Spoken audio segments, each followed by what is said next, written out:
Hello students, आज हम बात करेंगे डेवलपमेंटल पैथोजेनेसिस की। तो सबसे पहले ये समझते हैं कि डेवलपमेंटल पैथोजेनेसिस है क्या।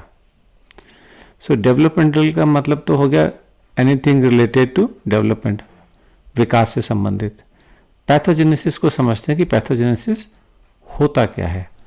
पैथोजेनेसिस जो है वो दो वर्ड मिलके बना हुआ है, पैथोलॉजी और जेनेसिस। पैथोलॉजी तो simply study and diagnosis of disease है, यानी कि किसी भी बीमारी का अध्ययन और है या नहीं है कैसे पता चलेगा, उसका डायग्नोसिस कैसे होगा, ये पैथोलॉजी की। और जेनेसिस का मतलब होता है बिगिनिंग या शुरुआत। तो बीमारी की शुरुआत कहाँ से हो रही है, क्या कारण है, उसकी स्टडी जो है वो पैथोजेनेसिस कहलाएगी। और यहाँ पे बात हो रही है डेवलपमेंटल पैथोजेनेसिस, यानी कि डेवलपमेंट के कोर्स में डिसऑर्डर्स की शुरुआत कहाँ से हो रही है, वो जो है डेवलपमेंटल पैथोजेनेसिस हो गई। तो डेवलपमेंटल पैथोजेनेसिस के कुछ रिस्क फैक्टर्स हैं। वो रिस्क फैक्टर्स 3 हैं, इंडिविजुअल, फैमिली और कम्युनिटी। इंडिविजुअल लेवल पे क्या हो सकता है, पॉलीमॉर्फिज्म। पॉलीमॉर्फिज्म का मतलब है एक जीन है, उसके कई वेरिएशंस हैं, जैसे कि एलएल्स हैं। एलएल्स उसके डिफरेंट टाइप के हो सकते हैं। वो जो एलएल्स जो डिफरेंट टाइप के हैं, उसकी वजह से कोई पैथोलॉजी हो सकती है, कोई डिसऑर्डर हो सकता है, कोई डिसीज हो सकती है, इसलिए वो एक रिस्क फैक्टर है। फिर इसके अलावा हर एक की जो है शारीरिक और भावनात्मक संरचना अलग अलग होती है। Everybody has different physical and emotional constitution, people react differently to same thing, तो वो एक रिस्क फैक्टर है। फिर दूसरा, फैमिली में जो है जो जीन्स होते हैं वो बच्चे में आते हैं। फैमिली का मतलब केवल मदर फादर नहीं, जीन्स तो मदर फादर के मदर फादर, उनके मदर फादर और जाने कितने जनरेशन से पास ऑन होते हुए आते हैं। तो कहीं पे भी जो है जीन्स जो है रिसेसिव भी हो सकता है, डोमिनेंट भी हो सकता है, कैरियर भी हो सकता है, मैनिफेस्ट भी हो सकता है। तो वो जो है जीन्स कभी भी जो है आपको डिसऑर्डर क्रिएट कर सकता है अगर वो है, पीछे से आया है तो। फिर फैमिली का एक रोल और भी होता है कि फैमिली की वजह से एनवायरनमेंट जो है वो इम्पैक्ट होता है। जो पेरेंट्स हैं, भाई बहन हैं, यही तो फैमिली का एनवायरनमेंट बनाते हैं। तो एनवायरनमेंट अगर ख़राब है तो भी जो है पैथोलॉजी हो सकती है। तो शुरुआत यहाँ से भी हो सकती है। फिर तीसरा है कम्युनिटी। कम्युनिटी में ही इंसान रहता है, कोई भी फैमिली कम्युनिटी में ही तो रहती है। इंडिविजुअल फैमिली में रहता है, फैमिली कम्युनिटी में रहती है। तो अब कोई कम्युनिटी जो है एज ए होल किसी फैमिली को या किसी इंडिविजुअल को कैसे ट्रीट कर रही है, उसकी वजह से भी पैथोलॉजी हो सकती है। अगर किसी को हमेशा जो है डिस्क्रिमिनेट किया जाए, डिप्राइव किया जाए, तो उसमें लो सेल्फ एस्टीम डेवलप हो सकती है, एंग्जाइटी डेवलप हो सकती है, डिप्रेशन हो सकता है, और भी कोई भी डिसऑर्डर्स हो सकते हैं, बहुत सारे हो सकते हैं। अब ये कहना मुश्किल है कि इन तीनों में से कौन सा सबसे ज़्यादा इंपॉर्टेंट है या किसका कितने % इम्पैक्ट है।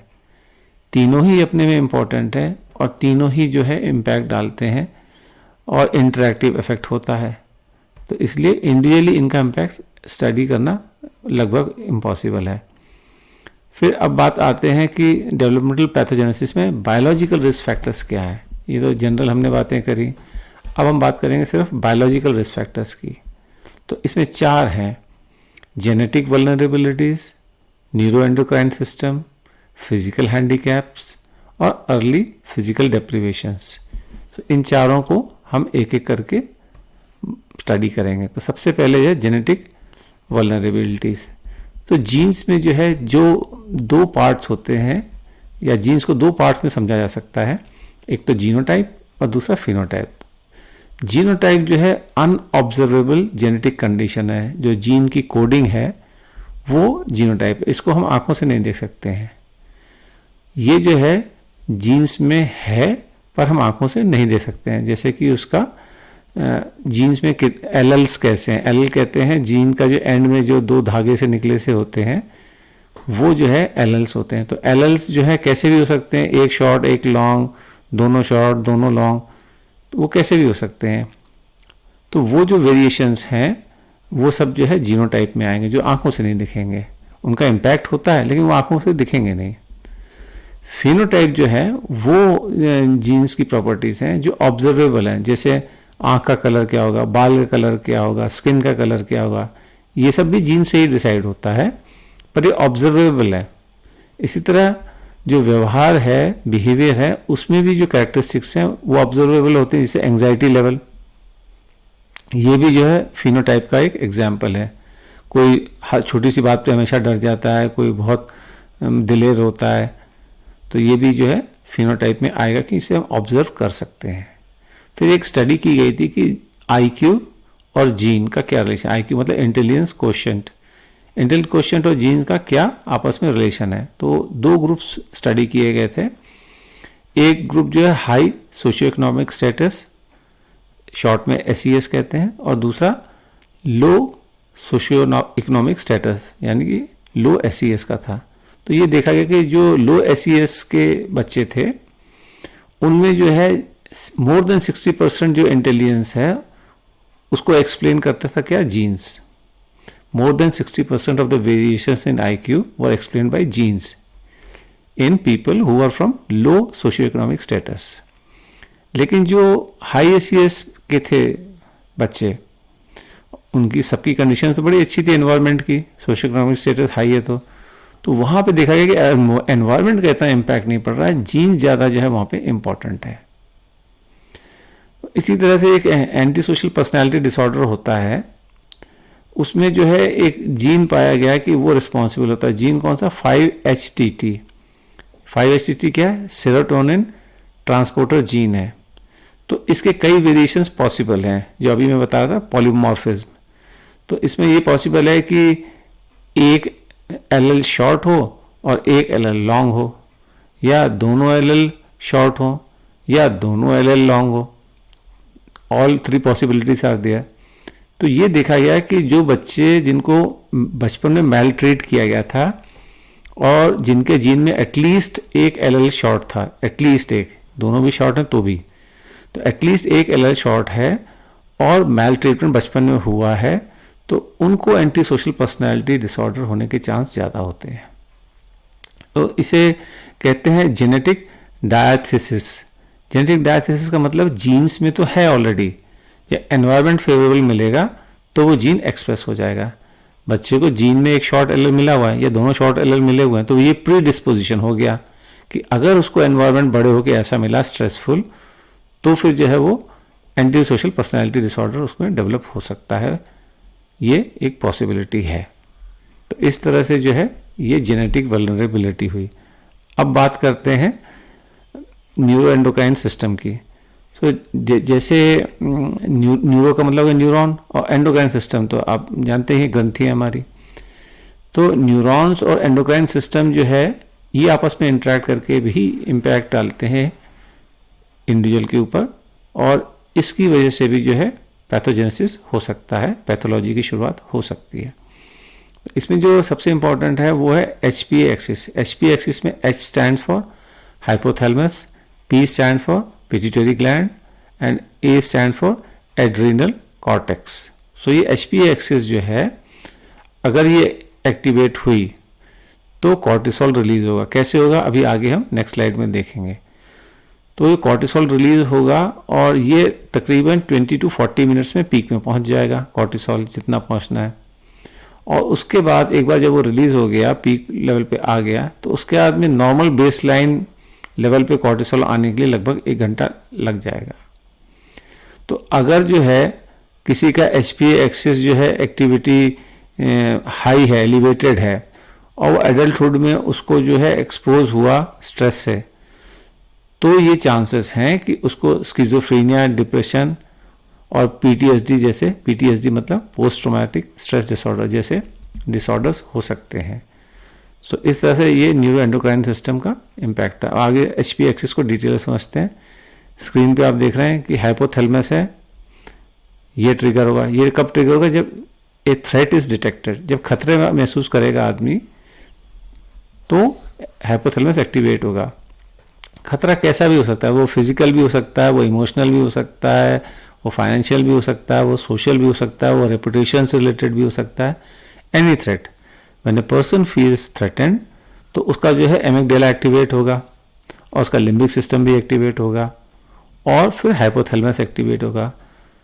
सो फिर क्या रिलीज होगा, हाइपोथैलेमस एक्टिवेट में CRH रिलीज होगा, कॉर्टिकोट्रोपिक रिलीजिंग हार्मोन, हार्मोन क्या कहेंगे, आपको फैक्टर भी मिलेगा, कॉर्टिकोट्रॉपिक रिलीजिंग फैक्टर भी होगा। वो क्या करेगा, फिर वो पिट्यूटरी ग्लैंड को एक्टिवेट करेगा। सो पिट्यूटरी ग्लैंड से फिर क्या निकलेगा, ACTH, Adreno corticotropic hormone release होगा। फिर वो जाके किसको एक्टिवेट करेगा, एड्रीनल ग्लैंड को, एड्रीनल ग्लैंड का जो कॉर्टेक्स है उसको रिलीज करेगा। तो फिर वहां से क्या रिलीज होगा, कॉर्टिसोल। तो इस तरह से ये HP एक्सिस बनी, हाइपोथैलेमस, पिट्यूटरी ग्लैंड और एड्रीनल ग्लैंड, और एंड प्रोडक्ट क्या है, कॉर्टिसोल। इसी चीज़ को थोड़ा सा और आगे बढ़ते हैं, डिटेल में पढ़ते हैं। तो इसमें क्या हो रहा है कि स्कीमेटिक डायग्राम के थ्रू आप देख रहे हैं कि हाइपोथैलेमस के एक्टिवेट होने से CRH यानी कि कॉर्टिकोट्रोपिन रिलीजिंग हार्मोन या फैक्टर रिलीज हुआ। उसने फिर एंटीरियर पिट्यूटरी ग्लैंड को एक्टिवेट किया, पिट्यूटरी ग्लैंड में भी एंटीरियर पोर्शन को एक्टिवेट किया, तो उससे ACTH रिलीज हुआ, एड्रीनो कॉर्टिकोट्रोपिक हार्मोन रिलीज हुआ। उसने एड्रिनल कॉर्टेक्स को एक्टिवेट किया, वहां से कॉर्टिसोल निकला। अब जो कॉर्टिसोल कितना रिलीज हो रहा है, इसका फीडबैक एंटीरियर पिट्यूटरी ग्लैंड और हाइपोथैलेमस जो दोनों में जा रहा है। जब उन पे मैसेज आता है कि हाँ सफिशिएंट कॉर्टिसोल हो गया है थ्रेट को काउंटर करने के लिए, फिर वो CRH और ACTH सिक्रीट करना बंद हो जाएगा, तो कॉर्टिसोल भी रिलीज होना बंद हो जाएगा और धीरे धीरे फिर बेस लेवल पे कॉर्टिसोल आ जाएगा। लेकिन क्या हो अगर जो है ये कॉन्स्टेंटली एक्टिवेट होता रहे और ये बंद ही ना हो या बहुत कम बंद हो, तो क्या होगा, तो डिसऑर्डर्स हो सकते हैं। कैसे, इसी बात को अगले डायग्राम से समझते हैं। तो ये HP एक्सिस रिस्पॉन्स पाथवे है, इसमें जो ब्लू वाले एरोज हैं ये इंडिकेट कर रहे हैं नॉर्मल रिस्पॉन्स जो सबके साथ होते हैं। रेड वाले जो एरोज हैं वो बता रहे हैं कि अगर पैथोलॉजी होगी तो क्या होगा। तो ऊपर से देखते हैं, परसेप्शन ऑफ थ्रेट हुआ, खतरा महसूस हुआ, तो लिम्बिक सिस्टम एक्टिवेट हुआ। लिम्बिक सिस्टम एक्टिवेट हुआ तो हमारा एमिगडाला अलार्म हो गया, वो एक्टिवेट हो गया। फिर उसने हाइपोथैलेमस को एंगेज किया। हाइपोथैलेमस एंगेज होने से के साथ ही क्या होगा, हमारा सिंपैथेटिक नर्वस सिस्टम में वो भी एक्टिवेट हो गया और कॉर्टिकोट्रोपिन रिलीजिंग फैक्टर भी रिलीज हुआ। तो बात करें सिंपैथेटिक नर्वस सिस्टम के एक्टिवेट होने की, तो उससे क्या होगा, एड्रिनल ग्लैंड जो है वो हमारी एक्टिवेट होगी। वो क्या होगा, उससे फिर एपिनेफ्रिन और नॉर एपिनेफ्रिन रिलीज होगा। वो रिलीज होगा तो उससे क्या होगा, mobilisation of fight and flight response. अब अगर परसिस्टिंग यानी कि लगातार मोबिलाइजेशन रिस्पॉन्स है, हमेशा जो है थ्रेट ही है, तो फिर पोस्ट ट्रॉमेटिक स्ट्रेस डिसऑर्डर हो जाएगा। ये पैथोलॉजिकल हो गया। और अगर नॉर्मल है तो थोड़ी देर में जब उसको खतरा महसूस नहीं होगा तो कॉर्टिसोल का रिलीज खत्म हो जाएगा, क्योंकि HP एक्सिस एक्टिवेट नहीं रहेगी। फिर 1 घंटे में उसका कॉर्टिसोल लेवल नॉर्मल हो जाएगा, तो इनहिबिशन ऑफ अलार्म रिएक्शन हो जाएगा। तो अगर ये बार बार होगा तो होगा क्या, तो आपकी स्क्रीन पे जो है दिया हुआ है। सबसे पहले तो कॉग्निटिव जो एबिलिटीज़ हैं उस पर रिस्क होता है, बिहेवियरल डिसफंक्शन होते हैं, जैसे मेजर डिप्रेसिव डिसऑर्डर है, एंग्जाइटी डिसऑर्डर्स है, मेमोरी प्रॉब्लम्स है, ये होने लग जाएंगी।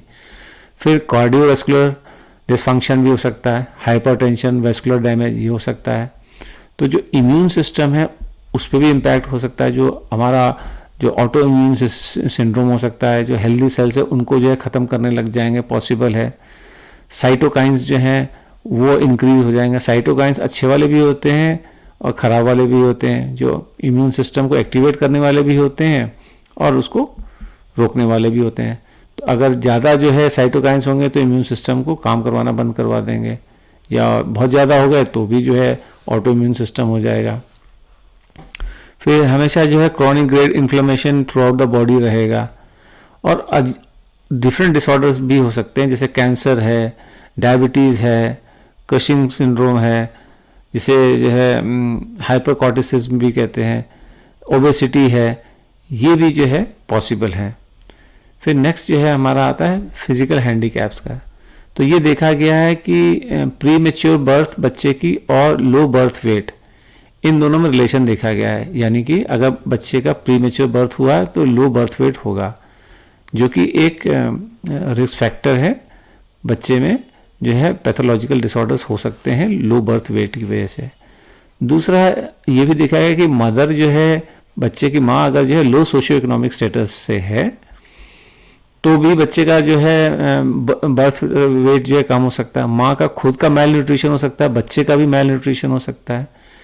मदर को भी डिजीज हो सकती है, उससे बच्चे को पास ऑन हो सकती है। मदर अगर एक्सपोज हुई है रेडिएशन से या एक्सेसिव यूज ऑफ एल्कोहल या टोबैको किया तो वो भी बच्चे में आ सकता है। सो ये सब फिजिकल हैंडीकैप्स हो गए डेवलपमेंटल पैथोजेनेसिस के। देन कम्स डेवलपमेंटल पैथोजेनेसिस में early physical deprivation. Early physical deprivation में क्या होगा, deprivation of basic physiological need. Basic physiological मतलब मूलभूत जो शारीरिक आवश्यकताएं वो नहीं मिल पाना, जैसे खाना है, ये जो है नॉर्मली कब नहीं मिलेगा, अगर सोशियो इकोनॉमिक स्टेटस ठीक है तो तब नहीं होगा जब पेरेंटल निगलेक्ट होगी। अगर पेरेंट जो निगलेक्ट कर रहे हैं बच्चे को तब होगा। अब उससे जो है बच्चे को लिमिटेड हेल्थ केयर एक्सेस भी मिलेगा। इलाज हो सकता है लेकिन लेके कौन जाएगा, लेके नहीं जाएंगे तो इलाज कहाँ से होगा। तो इससे बच्चे के जो हेल्थ केयर को एक्सेस है वो लिमिटेड हो जाती है। और इन सब का क्या होगा असर, इम्यूनिटी उसकी लो हो जाएगी। इसी तरह sleep deprivation, oxygen deprivation, water और एलिमिनेशन ऑफ वेस्ट, ये सब जो है इसकी वजह से भी जो है बच्चे में पैथोलॉजी डेवलप हो सकती है। दूसरा क्या है कि बचपन में अगर बच्चा जो है वो इल रहा है, बीमार रहा है, तो उसकी वजह से भी उसके अंदर जो है डिप्रेशन आ सकता है, क्योंकि उसको एक लॉस ऑफ कंट्रोल महसूस होगा। उसे लगेगा कि वो अपनी ज़िंदगी के कंट्रोल में नहीं है, तो उसको बहुत सारी जो है साइकोलॉजिकल डिसऑर्डर्स हो सकते हैं। फिर अगर प्रोलॉन्ग फूड डिप्रिवेशन है, प्रोलॉन्ग का मतलब बहुत लंबे समय तक खाना वाना अच्छे से नहीं मिला है, तो उसका जो है इफेक्ट साइकोलॉजिकल फंक्शनिंग पे भी आएगा। जैसे बच्चा इरिटेबल हो सकता है, अनसोशिएबल हो सकता है। इरिटेबल मतलब चिड़चिड़ा, अनसोशिएबल मतलब लोगों से मिलना जुलना नहीं, मिलजुल के नहीं रहना, और कंसंट्रेट नहीं कर पाएगा। दिन में बैठ के जो है जैसे खोया हुआ है ऐसे रहेगा और खाने के बारे में ही सोचेगा। खाना नहीं मिल रहा तो उसी के बारे में सोचेगा बच्चा। तो एपैथी हो जाएगी। एपैथी मतलब कोई इमोशंस नहीं किसी के लिए, और खुद के बारे में लगेगा कि मैं इनएडिक्वेट हूँ, मैं पर्याप्त नहीं हूँ। इवन बड़े होकर loss of interest in sex भी पॉसिबल है। तो ये सब जो है अर्ली डिप्रिवेशन के रिजल्ट्स हैं। तो इसी के साथ ही मेरा आज का सेशन और लेक्चर समाप्त होता है। मुझे उम्मीद है कि आपने डेवलपमेंटल पैथोजेनेसिस के बारे में नई जानकारियाँ प्राप्त करी होंगी। तो मिलते हैं एक और नए वीडियो के साथ। तब तक हंसते रहिए, मुस्कुराते रहिए। Keep smiling. See you soon. Bye.